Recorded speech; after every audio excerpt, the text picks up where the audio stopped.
Hello members, welcome back to my channel and Joan of Arc. We are now on All Ready to Condemn. On Tuesday, the 20th of February, while I sat at my master's work in the evening, he came in, looking sad, and said it had been decided to begin the trial at 8 o'clock the next morning, and I must get ready to assist him. Of course, I had been expecting such news every day for many days, but no matter. The shock of it almost took my breath away and set me trembling like a leaf. I suppose that, without knowing it, I had been half imagining that at the last moment something would happen, something that would stop this fatal trial. Maybe that Lahia would burst in at the gates with his hellions at his back. Maybe that God would have pity and stretch forth his mighty hand. But now, there was no hope. The trial was to begin in the chapel of the fortress and would be public. So I went sorrowing away and told Noel, so that he might be there early and secure a place. It would give him a chance to look again upon the face which we so revered and which was so precious to us. All the way, both going and coming, I ploughed through chattering and rejoicing multitudes of English soldiery and English-hearted French citizens. There was no talk but of the coming event. Many times I heard the remark accompanied by the pitiless laugh. The fat bishop has got things he wants them at last, and says he will lead the vile witch a merry dance and a short one. But here and there I glimpsed compassion and distress in a face, and it was not always a French one. English soldiers feared Joan, but they admired her for her great deeds and her unconquerable spirit. In the morning, Manchon and I went early, yet as we approached the vast fortress, we found crowds of men already there, and still others gathering. The chapel was already full, and the way barred against further admissions of unofficial persons. We took our appointed places. Throned on high sat the president, Cauchon, Bishop of Beauvais, and his grand robes, and before him in rows sat his robed court 50, distinguished ecclesiastics, men of high degree in the church, of clear-cut intellectual faces, men of deep learning, veteran adepts in strategy and casuistry, practised setters of traps for ignorant minds and unwary feet.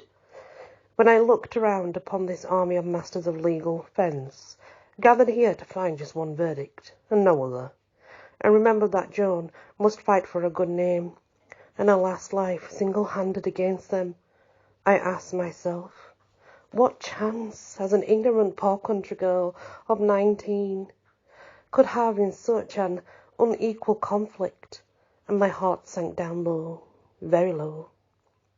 When I looked again at the obese president, puffing and wheezing there, his great belly distending and receding with each breath, and noted his 3 chins, fold above fold, and his knobbly and knotty face, and his purple and splotchy complexion, his repulsive cauliflower nose, and his cold and malignant eyes, a brute. Every detail of him my heart sank lower still. And when I noted that all were afraid of this man, and shrank and fidgeted in their seats when his eye smote theirs, my last poor ray of hope dissolved away and wholly disappeared. There was one unoccupied seat in this place, and only one. It was against the wall, in view of everyone. It was a little wooden bench without a back, and it stood apart and solitary on a sort of dais. Tall men-at-arms in morion, breastplate, and steel gauntlets stood as stiff as their own halberds on each side of this dais, but no other creature was near by it. A pathetic little bench to me it was, for I knew whom it was for, and the sight of it carried away my mind, back to the great court of Poitiers, where Joan sat upon one like it, and calmly fought her cunning fight with the astonished doctors of the church and parliament, and rose from it victorious and applauded by all. and went forth to fill the world with the glory of her name. What a dainty little figure she was, and how gentle and innocent, how winning and beautiful, in the fresh bloom of her 17 years.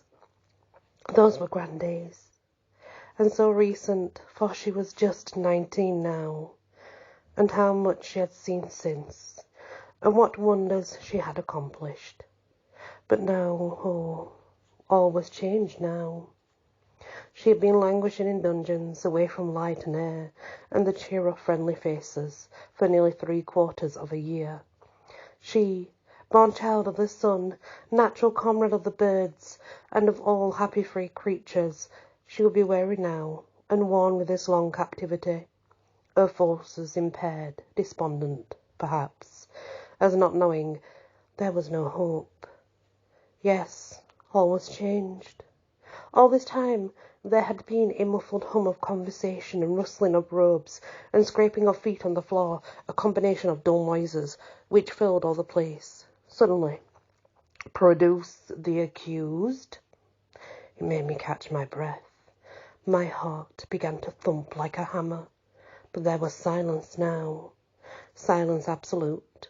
All those noises ceased, and it was as if they had never been. Not a sound. The stillness grew oppressive. It was like a weight upon one. All faces were turned toward the door, and one could probably expect that, for most of the people there suddenly realized, no doubt, that they were about to see, in actual flesh and blood, what had been to them before only an embodied prodigy, a word, a phrase, a world-girdling name. The stillness continued. Then far down the stone-paved corridors one heard a vague, slow sound approaching. Clank, clink, clank. Joan of Arc, deliverer of France, in chains. My head swam, all things whirled and spun about me. Ah, I was realizing too. We will continue to the 50 experts against a novice now, guys. I give you my honour now that I am not going to distort or discolour the facts of this miserable trial. No, I will give them to you honestly, detail by detail, just as Manchon and I set them down daily in the official record of the court, and just as one may read them in the printed histories. There will be only this difference, that in talking familiarly with you, I shall use my right to command upon the proceedings and explain them as I go along, so that you can understand them better. Also, I shall throw in trifles which came under our eyes and have a certain interest for you and me, but were not important enough to go into the official record. To take up my story now where I left off. We heard the clanking of Joan's chains. Down the corridors she was approaching. Presently she appeared. A thrill swept the house, and one heard deep breaths drawn. 2 guardsmen followed her at a short distance to the rear. Her head was bowed a little, and she moved slowly, she being weak, and her irons heavy. She had on men's attire all black, a soft woolen stuff, intensely black, funerally black, not a speck of relieving colour in it from her throat to the floor. A wide collar of this same black stuff lay in radiating folds upon her shoulders and breast. The sleeves of her doublet were full, down to the elbows, and tight, thence to her manacled wrists. Below the doublet tight black hose down to the chains on her ankles. Halfway to a bench she stopped, just where a wide shaft of light fell slanting from a window, and slowly lifted her face. Another thrill. It was totally colourless, white as snow. A face of gleaming snow, set in vivid contrast upon the slender statue of another, unmitigated black. It was smooth and pure and girlish, beautiful beyond belief, infinitely and sweet, but dear, dear. When the challenge of those untamed eyes fell upon that judge, and the droop vanished from her form, and it straightened up soldierly and noble, my heart leaped for joy, and I said, "All is well, All is well, they've not broken her. They've not conquered her. She is Joan of Arc still. Yes, it was plain to me now that there was one spirit there, which this dreaded judge could not quell nor make afraid. She moved to her place and mounted the dais, and seated herself upon her bench, gathering her chains into her lap and nestling her little white hands there. Then she waited in tranquil dignity, the only person there who seemed unmoved and unexcited. A bronzed and brawny English soldier, standing at martial ease in front rank of the citizen spectators, did now most gallantly and respectfully put up his great hand and give her the military salute, and she, smiling friendly, put hers and returned it, whereat there was a sympathetic little break of applause, which the judge sternly silenced. Now, the memorable Inquisition, called in history the Great Trial, began. 50 experts against a novice, no one to help the novice. The judge summarised the circumstances of the case, and the public reports and suspicions upon which it was based. Then he required Joan to kneel and make oath that she would answer with exact truthfulness to all questions asked her. Joan's mind was not asleep. It suspected that dangerous possibilities might lie hidden under this apparently fair and reasonable demand. She answered with simplicity, which so often spoiled the enemy's best laid plans in the trial, at both ears, and said, "No, for I do not know what you are going to ask me. You might ask me of things which I would not tell you." This incensed the court, and brought out a brisk flurry of angry exclamations. Joan was not disturbed. Cushon raised his voice and began to speak in the midst of this noise, but he was so angry that he could hardly get his words out. He said, "With the divine assistance of our Lord, we require you to expedite those proceedings for the welfare of your conscience. Swear with your hands upon the Gospels that you will answer true to the questions which shall be asked you." And he brought down his fat hand with a crash upon the official table. Joan said, with composure, "As concerning my father and mother and the faith, and what things I have done since my coming into France, I will gladly answer. But as regards to revelations which I have received from God, my voices have forbidden me to confide them to any, save my king." Here there was another angry outburst of threats and expletives, and much movement and confusion. So she had to stop and wait for the noise to subside. Then her waxen face flushed a little, and she straightened up and fixed her eyes on the judge, and finished her sentence in a voice that had the old ring to it. "And I will never reveal these things, though you cut my head off."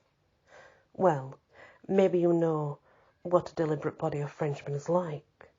The judge and half the court were on their feet in a moment, and all shaking their fists at the prisoner, and all storming and vituperating at once, so that you could hardly hear yourself think.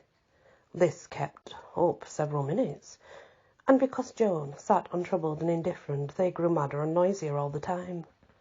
Once she said, with a fleeting trace of the old-time mischief in her eye and manner, "Prithee, speak one at a time, fair lords, then I will answer all of you." At the end of the 3 whole hours of furious debating over the oath, the situation had not changed at all. The bishop was still requiring an unmodified oath. Joan was refusing for the 20th time to take any except the one which she had herself proposed. There was a physical change apparent, but it was confined to the court and judge.